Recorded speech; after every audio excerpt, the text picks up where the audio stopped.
You're listening to the We Are Libertarians Podcast Network.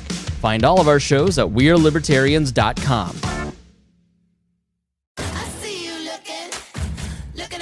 Hey loves, Haley Steinfeld here. Let's be real. When I'm on the red carpet, everyone wants to know whose dress I'm wearing. But here's the thing. We're so focused on those details, we're missing something that's actually way more important. Breast health. It's wild. Breasts get so much attention, but they're still so ignored when it matters most. Don't know what I'm talking about? Tune in on February 9th and visit yourattentionplease.com. That's yourattentionplease.com. See you then.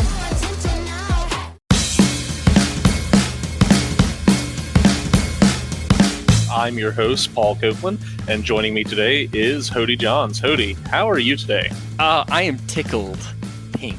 I am on cloud nine because of the humor that I don't think anybody in Congress gets, but I get.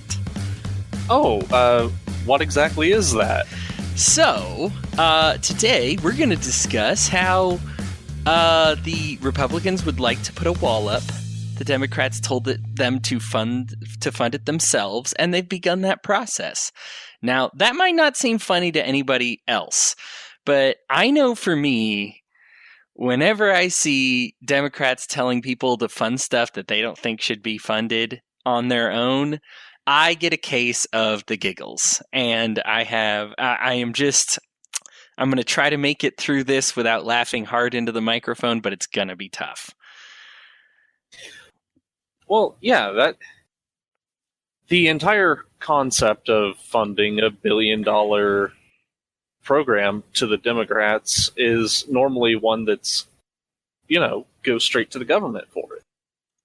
But, in an odd reversal of fortune, we see the Democrats being the advocate of, well, not an entirely free market solution, but as close as we're going to get in this particular circumstance. Probably. Here's the thing. I'm still against the wall. I did all the research on the Open Borders episode. You guys can go check that out, somewhere else. But this is too good because they're advocating the end of taxation and the Republicans are agreeing with them, and I just could not be happier. So think about this. Republicans think that it's good, right? The wall. Or I should say, Trump thinks it's good. Some of the Republicans agree with him, but they're trying to include it in the spending bill. We've actually shut down government, yay, because of it, because we can't come to an agreement about it. But the Democrats, and I should say, not even the Democrats themselves. This was more of a social movement saying, "Oh, if everybody who voted for Trump donated $20, we'd end up getting this thing funded." And so the Republicans have all said, "Yeah, we'll take you up on that offer. You know what? I voted for Trump. I'll throw in another 20 for him. Let's get that wall going." So I'm still against the wall, but this is more how government, I think, should work. This is kind of like what I think is like the future of taxation is maybe not everybody recognizes it as a universal good, but if you do, then put your money where your mouth is and you fund it. And I just think that it's going to be the Democrats will rue this because now when they say, well, we feel that everybody would benefit from them, we now have the moral right to say, fund it yourselves, because that's what you had the Republicans do. And they started doing it, so you guys go fund it yourselves. I love the in your faces to the Republicans. I think Trump has more than enough egg on his face, and the followers have. I mean, especially with the bump stocks and everything. But this is just one of those wins for I guess libertarians as they watch the Republicans and the Democrats duke this out. I am so excited for them to propose any spending from now on. I guess, and normally I'm not excited when they propose spending more money, but now I've already got my comeback queued up. I don't know. Do you think this is funny? What are your thoughts on it? Well, to me, I think it's a little bit more tragic than anything because, we have blatant xenophobia in many cases coming together for an utterly pointless project. And I always feel bad when I see people getting scammed, whether it be, little old ladies selling, or not even selling, giving money to IRS fraudsters, or, people posing as government officials extorting. That's always tragic to me. And in this case, they're being sold a product that's going to be utterly and absolutely ineffective. That's okay. So, I mean, if we're going back to talk about the wall specifically, I wouldn't donate money to it. I mean, I think it's a waste of time. I think that I don't want to challenge the government that they can't be so big that they can't take away certain human rights, because obviously they've done that before, and our right to travel and our right to live where we want to live on this planet. Obviously, they've restricted that for a great deal of people. I mean, if you were in that caravan and you got to taste that tear gas, obviously you understand that the government still has a tremendous amount of power, even at the border without a wall. So would the wall help keep these people out? Probably a little bit. Is it worth what are they trying to save up for? 12 billion, or they have 12 million? They're trying to save up something billion. They're trying to hit $1 billion with the GoFundMe. Gotcha.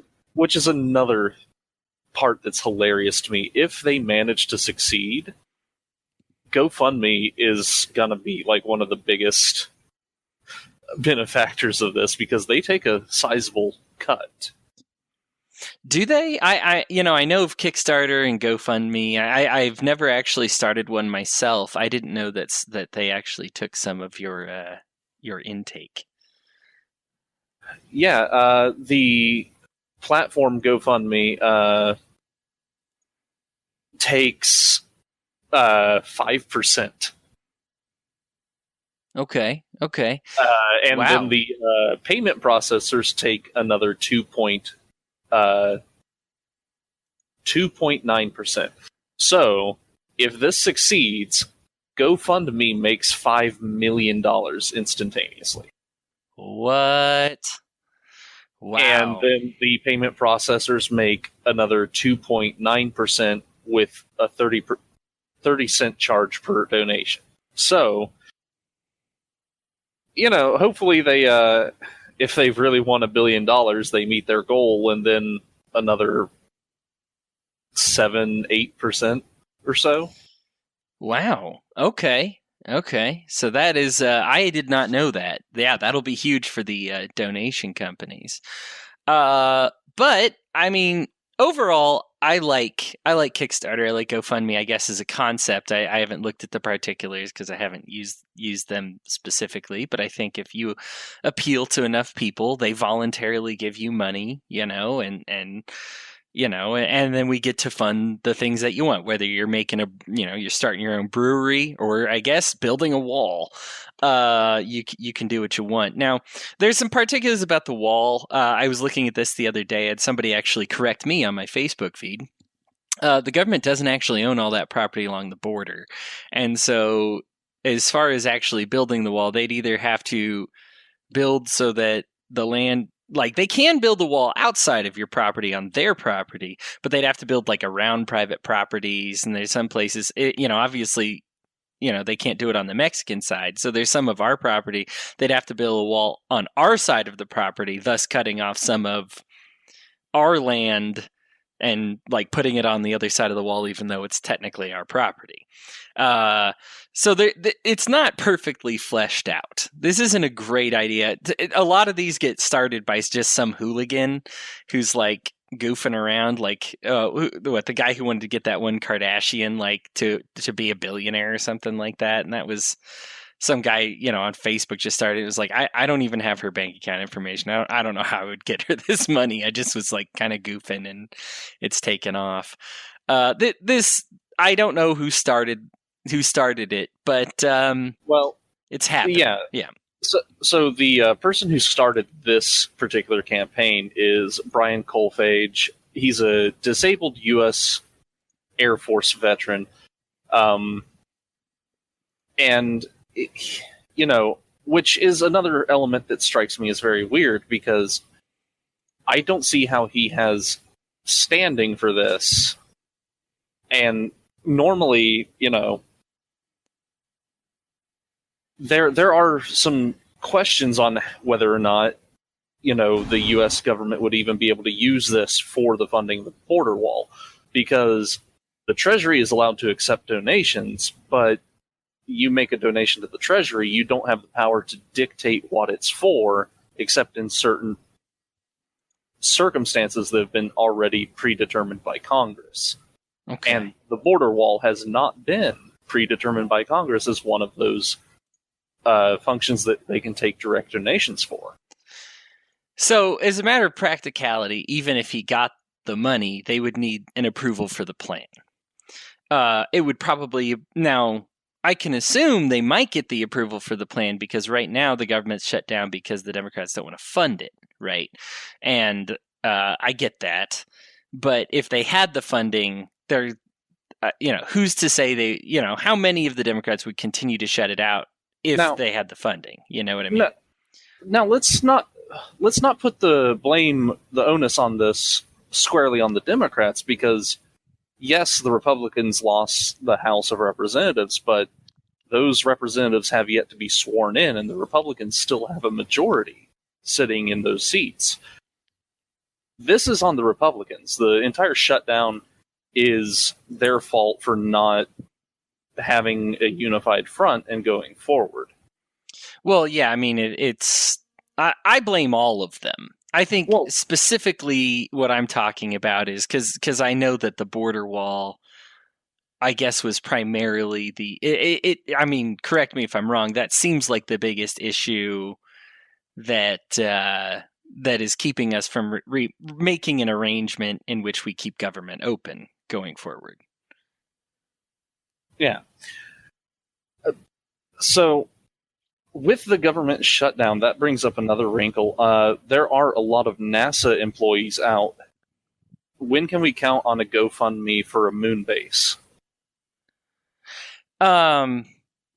This is something that I always get excited because they always, I think Elon Musk has talked about it, and there was that reality show that talked about putting somebody on Mars, and the funny thing is, with the amount of money these shows make, I mean, just by advertiser revenue alone, the money is actually probably enough to get us there. So, I mean, entertainment is a very valid way to fund some of these crazy, plans. Now, as far as like a GoFundMe goes, I don't know. Most people that the thing about GoFundMes and Kickstarters is they're common men, right? People like you and I on the ground. They're not major investors. And the reason being is because any investor is going to want to have some kind of say in how the project is going forward. That's why you become an investor, stockholder, bondholder, something like that, to say, hey, look, I'm going to invest a lot of money in you to get this project off the ground.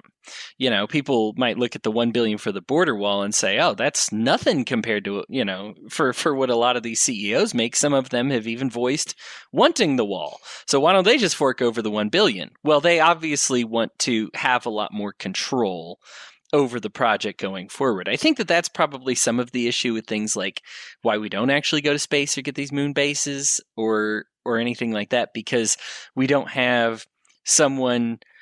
There are people who are interested, but they want say over the project. And then you have the conflict of being like, well, I want the project to look like this, versus the entertainment guys saying, well, we want it to kind of be more fun. And, and so because of that lack of consensus, we haven't had those people put together those funds to get moon bases or Mars bases. It sounded like you had a direction on that as well, though. What were you thinking with the moon base? Well, I just want to go to the moon, Hodey. It's my one hope of getting under 200 pounds at this point. Getting in shape to be an astronaut? No, the moon's gravity is only 16.5%. So I'd be looking slim at a 50-pound frame there. Right, like if I'm gonna palm dunk a basketball, this is Exactly. where I need to start. Okay, I see where you're going with that now. Well, there you go. So they've got a human volunteer. That's the start of everything. Yeah. So I think I want to establish that the wall I still believe is a bad idea. I still believe it's ineffective. For those of you who don't know, we actually have a de facto open border on one of our borders. So this isn't. I hear a lot about like the safety issues or somebody sneaking something across. Look, if you want to sneak something across, you might as well go across the border nobody's checking, right? As opposed to the one if you're really serious about it, as opposed to the one where there's like, a whole bunch of checkpoints and officers they can check you or stop you within 100 miles of the border or something like that, 50 miles. Yeah, that's Yeah, where they can just stop you for any reason and ask to see your papers at any time.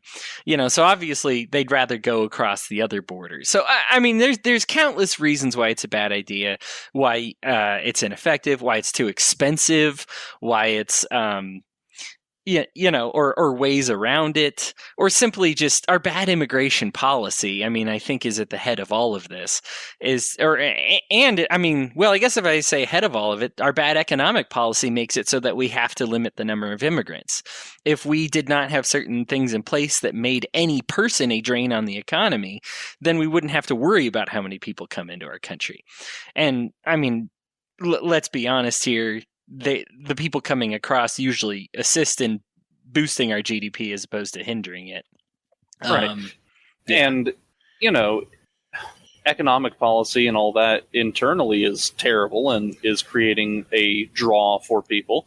But then our foreign policy helps force them out of their homes. Oh, man. Very so true. We are, like, if you are wanting less illegal immigrants, and that's some people in the LP I see are very concerned about the legal status of someone for some reason. For being the anti-government party, I don't understand it. But if you are that concerned with legal immigration being how people come here and you want them to come through legal means, then stop increasing the incentive for them to risk their lives to come here. All right, now you are sidetracking this episode because we have a lot talking about immigration and all those great points and all the border wall points. But the point of this episode is to laugh about the Kickstarter and the GoFundMe thing. Now, let's talk about this as going forward. So now, if you are President Libertarian, and you see the Republican or Democrat or whatever come up and say, well, Paul, I've been looking to increase them. We're wanting to build another military base overseas. So I guess we should just have to increase everybody's taxes, right? Well, you've got standing precedent to tell them that they need to pay for themselves, right? Yeah, if a 30th military base in the Middle East is going to be something you want, put it up to the people to vote with their wallets. Right, because we are not going to have a consensus on whether these government programs are good for people or not. We're just not. Now, I, as a libertarian, of course, want most of them gone, abolished, privatized, whatever you want to call it. I think you and I are both minarchists, so we recognize some degree of government, probably specifically in aspects of maybe having a defense and I guess a judicial system, something like that. But other than that, we would probably cut out most of it. So, but if somebody told me, hey, go fund it yourself, and I was allowed to keep all of my tax money, even if it was a judicial system, oh, heck yeah, I'm on board with that for paying for the elements that I want. Now, I don't want to run out of time before we cover something specifically, and that's that this is actually largely how government used to work for a very long period of time before we started getting into this New Deal, last 100 years, Keynesian, that type of thing. Now, we've been slowly growing towards that with, national parks and all those steps to get to where we are now. But back in the day, when somebody said, when people talk about roads, because that's the number one thing, how are your roads going to get built? it wasn't pay roads. It was actually corporations that helped build the roads that said, well, I want people to have easy access to my corporation. I don't want their cars to get damaged while they're heading here, so I'm going to fund the roads. I'm going to fund the railroads was a lot of it. I want people en masse to be able to get to my center of commerce and get back home. So they funded it, right? And this is kind of this was a good time. This was a huge time of American expansion when we talk about crawling across the West. Is saying all of a sudden, that's the reason they call it the gateway to the West, is because they start a hub of railroads there and roads there, because they said, hey, we want the West to be able to be a part of this economy, right? And so there's standing precedent for this like Kickstarter, GoFundMe type of revenue raising that we who care put together the money to make it happen. And then we contract it out to these people who build it. So not everybody, of course not everybody. I mean, I'm sure New Yorkers didn't want to see Chicago or St. Louis become a powerhouse, in the West, but they wanted to be. And so they were able to fork over the money. I'm sure people from New York didn't pay. People from Chicago did pay. People from Chicago got the rewards for it. That's just a good economic model, is when we pay for it ourselves. So similar, I mean, let's expand this idea. Any type of welfare, any type of social security, things that you want to buy into, go ahead and buy into. And if you don't want to be a part of it, you shouldn't have to be a part of it.